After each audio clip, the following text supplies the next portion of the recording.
Bien, llegamos ahora al capítulo 15 de Isaías y a la tercera profecía o carga, la carga de Moab. Este es un capítulo bastante breve, pero tenemos ante nosotros dos capítulos que tratan de la profecía contra Moab. Esto puede parecer muy extraño. Tenemos solamente dos capítulos sobre Babilonia, y Babilonia fue el primer gran poder mundial. A nosotros nos parece que Moab hoy es algo muy insignificante. No pensamos que ellos eran muy importantes. Pero en los días de Isaías, y en realidad en el tiempo de David, esta tierra era algo muy importante y un gran reino. Los antecedentes de Moab eran sencillamente los siguientes. Tenemos aquí la carga o profecía de Moab, y lo que aquí se nos presenta es una destrucción repentina de esa tierra. Y ellos tienen una historia bastante interesante, digamos de paso. Tiene sus comienzos en la época de Lot. Llegaron a existir cuando Moab era un hijo de Lot mediante su relación incestuosa con su hija mayor. El hijo ilegítimo de este asunto tan sórdido llegó a ser el padre de los moabitas. Esta gente llegó a ser un enemigo inveterado y persistente de la nación de Israel. El rey de Moab, Balac, contrató al profeta Balaam para que maldijera al pueblo de Israel, porque él les temía cuando pasaban a través de la tierra de Moab. Luego también tenemos una historia muy hermosa. El pequeño libro de Ruth lleva el nombre de una mujer de Moab. Esa joven de Moab era una persona maravillosa en realidad. David era parte moabita porque él procedía de esa tierra ya que él descendía de Booz y Ruth. Y David llevó a su padre a Moab cuando Saúl lo estaba persiguiendo. Ellos tenían parientes en esta tierra. Y luego esta gente finalmente llegó a convertirse en enemigos del pueblo de Dios.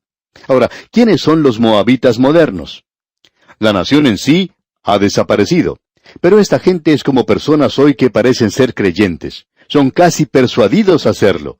Tal como la historia que leemos en cuanto a Félix y Festo, y el testimonio de Pablo ante el rey Agripa, quien dijo, «Por poco me persuades a ser cristiano». Estos no estaban muy lejos del reino, pero nunca llegaron a él. Eran nada más que vecinos. En realidad, hoy esa tierra forma parte del reino hachemita del Jordán. Y ellos tenían a Jerusalén en su reino. Pero por supuesto sabemos que Israel tomó esa ciudad y colocó nuevamente las fronteras donde se encontraban originalmente en el río Jordán. Y allí es donde están hoy. El moabita moderno se puede descubrir muy fácilmente. Se encuentra hoy en nuestras iglesias. Parece ser cristiano. De esta clase de gente nos habla el apóstol Pablo cuando él escribe que tendrán apariencia de piedad, pero negarán la eficacia de ella. A estos evita. Podemos ver eso en este capítulo y en los dos capítulos siguientes. También encontramos que el pequeño libro de Judas describe eso. Él dice que estos hombres son impíos. Pretenden ser cristianos, pero en realidad son impíos. Estos son murmuradores, querellosos, que andan según sus propios deseos, cuya boca habla cosas infladas, adulando a las personas para sacar provecho. Era peligroso tener un amigo como Moab. Nunca se podía confiar en ellos como una nación aliada de Israel. En el capítulo 15 se nos menciona el castigo que vendrá. El primer versículo dice, «Profecía sobre Moab. Cierto, de noche fue destruida Ar de Moab, puesta en silencio. Cierto, de noche fue destruida Kir de Moab, reducida a silencio». Y así fue. Silenciosamente y durante la noche llegó a Siria, y Asiria destruyó esta nación en una forma que en realidad es increíble, y que casi ni se puede describir. Parecería que los hubieran barrido completamente de la faz de la tierra. Ahora el versículo 2 dice, «Subió a Bajid y a Dibón, lugares altos, a llorar. Sobre Nebo y sobre Medeba aullará Moab. Toda cabeza de ella será rapada, y toda barba rasurada». Aquí se mencionan ciertos lugares que no son muy conocidos. Se hace referencia a lugares altos, y aparentemente aquí se encontraba el templo de Quemos, y estaba localizado en esta tierra. Y luego leemos que Moab aullará sobre Nebo. Bien, este es el monte Nebo, desde donde vino Moisés. Luego se menciona Medeba. Esas son ciudades en esa tierra. Él nos dice aquí que esa era la forma en que ellas iban a ser destruidas. Estas eran aquellas personas que profesaban conocer a Dios, y sin embargo, pasaban su tiempo en un templo pagano adorando a un Dios pagano, y decían que estaban adorando al Dios vivo y verdadero. Ahora el versículo 3 de este capítulo 15 de Isaías dice, «Se ceñirán de cilicio en sus calles, En sus terrados y en sus plazas aullarán todos, deshaciéndose en llanto. Hoy ese lugar es un lugar muy pobre. Sin embargo, en aquel día era una tierra muy rica. Pero hoy uno puede sentir que el juicio de Dios aún se encuentra en ese lugar. El castigo fue tan serio y terrible que aún el profeta Isaías sentía en su propio ser lo que ocurría. Y el versículo 5 dice, Mi corazón dará gritos por Moab, sus fugitivos huirán hasta Zoar como novilla de 3 años. Por la cuesta del Luhid subirán llorando y levantarán grito de quebrantamiento por el camino de Horonaim. El corazón del profeta sentía simpatía por esta gente a causa del terror que se acercaba sobre ellos. Ahora, ¿por qué peca la gente hoy? Dios aún los ama y Él puede darles su misericordia si ellos simplemente se vuelven hacia Él.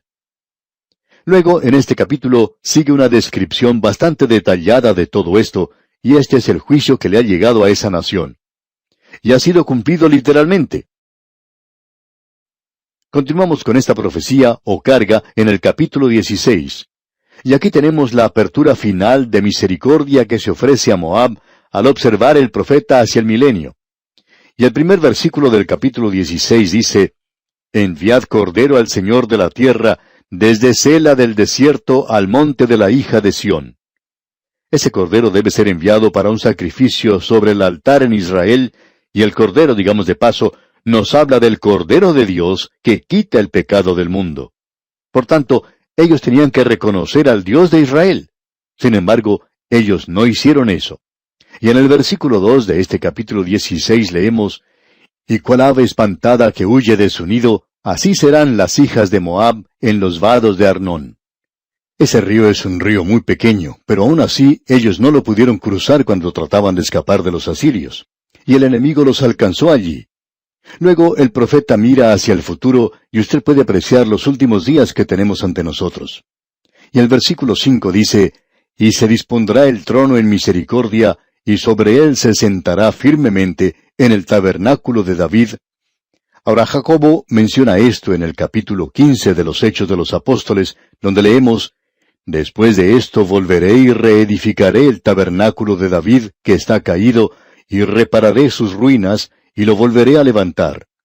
De eso es que Isaías nos está hablando. Hace un momento hablábamos de que el orgullo fue la causa de su caída. Y en el versículo 6 de este capítulo 16 de Isaías, leemos, Hemos oído la soberbia de Moab, muy grandes son su soberbia, su arrogancia y su altivez, pero sus mentiras no serán firmes. Usted puede apreciar, amigo oyente, que ellos estaban confiando en su propia justicia, confiaban en sí mismos. Sin embargo, se engañaban a sí mismos. ¿Y cuántas personas en la iglesia hoy ni siquiera saben lo que es acudir al Señor Jesucristo como un pecador perdido y ser salvo? Veamos ahora lo que nos dicen los versículos 13 y 14 de este capítulo 16 de Isaías. Esta es la palabra que pronunció Jehová sobre Moab desde aquel tiempo. Pero ahora Jehová ha hablado diciendo, Dentro de 3 años, como los años de un jornalero, será abatida la gloria de Moab con toda su gran multitud, y los sobrevivientes serán pocos, pequeños y débiles. Cuando Dios trata con las naciones que están en Israel, Dios usa un calendario, pero nunca lo hace con la iglesia. Aquí Él dice que Moab iba a ser destruida dentro de 3 años. Y bien, sucedió que fueron destruidos por los asirios en ese plazo de 3 años. Todo eso sucedió. Bien, amigo oyente, vamos a dejar aquí por hoy, y Dios mediante continuaremos en nuestro próximo programa, cuando comenzaremos a considerar el capítulo 17 de Isaías. Como es nuestra costumbre, le sugerimos leer este capítulo 17, de tal forma que esté así preparado para nuestro siguiente programa, y pueda sacar el mayor provecho posible de él. Que el Señor bendiga su vida en gran manera, es nuestra ferviente oración. En nuestro programa anterior, amigo oyente, comenzamos un estudio de Moab en el capítulo 15 de Isaías. Ahora nos encontramos en una sección donde existen ciertas cargas o juicios, y aquí se menciona los juicios de Dios sobre 11 naciones que en aquel día se encontraban al lado de la nación de Israel, o que de alguna forma tenían un contacto directo con esa nación. La razón por la cual Dios juzgó a cada nación se presenta de una forma muy directa. Vimos eso cuando comenzamos ese capítulo acerca de Moab. La razón dada allí era el orgullo. Y cuando leímos el capítulo 16, encontramos que la primera cosa que se le pide a Moab que haga, ya que este pueblo estaba subyugado por Israel, era que enviara un cordero al Señor de la tierra desde Sela del desierto. Ahora, Sela era la ciudad de Petra, desde Sela del desierto al monte de la hija de Sión, dice. En esa ciudad se había tallado en la roca un altar donde se ofrecía holocaustos. Ahora Dios dice, envíen sus sacrificios al altar de Jerusalén. Y esto, dijimos, nos habla de la cruz de Cristo. Esta gente se negó a hacerlo.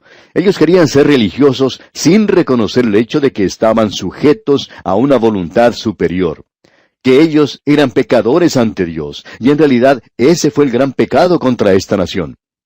Ahora, en el versículo 6 del capítulo 16 leemos, hemos oído la soberbia de Moab. Muy grandes son su soberbia, su arrogancia y su altivez, pero sus mentiras no serán firmes. La razón por la cual Dios tuvo que rechazar y juzgar a Moab fue debido a que el orgullo de ellos los forzó, digamos, a rechazar la oferta de misericordia de parte de Dios. Dios los hubiera librado. Este pueblo también se negó a dar refugio a la gente de Israel. Eso lo veremos más adelante.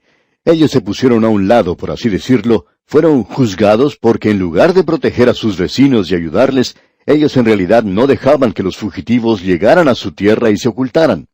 En lugar de ocultarlos, ellos los señalaban. Primero lo hicieron para con los de Asiria, y luego con los de Babilonia, para que ellos los pudieran tomar prisioneros. Esta fue otra de las cosas que trajo juicio contra ellos. Y nuevamente deseamos hacer una aplicación, y el juicio llegó a ellos, como leemos en el versículo 14 del capítulo 16. Pero ahora Jehová ha hablado, diciendo, dentro de 3 años, como los años de un jornalero, será abatida la gloria de Moab con toda su gran multitud, y los sobrevivientes serán pocos, pequeños y débiles. Aquí se nos muestra que el castigo ya estaba señalado para esta nación. Asiria destruyó esa nación, y ese fue el cumplimiento del juicio de Dios contra ellos. ¿Por qué?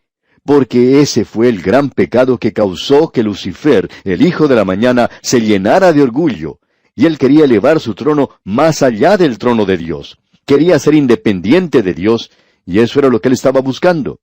Él quería establecer su propio reino, y nadie dependería de Dios en ese reino. Esa es la posición que toma el liberalismo hoy. Aquellas personas que rechazan la palabra de Dios, aquellos que rechazan su revelación. Básicamente, lo que causa que ellos hagan esto es el orgullo, eso que está en todos nuestros corazones. Nos gusta hacer las cosas por nosotros mismos, y a la mayoría de la gente le gustaría tener una religión así. Les gusta hacer esa clase de cosas.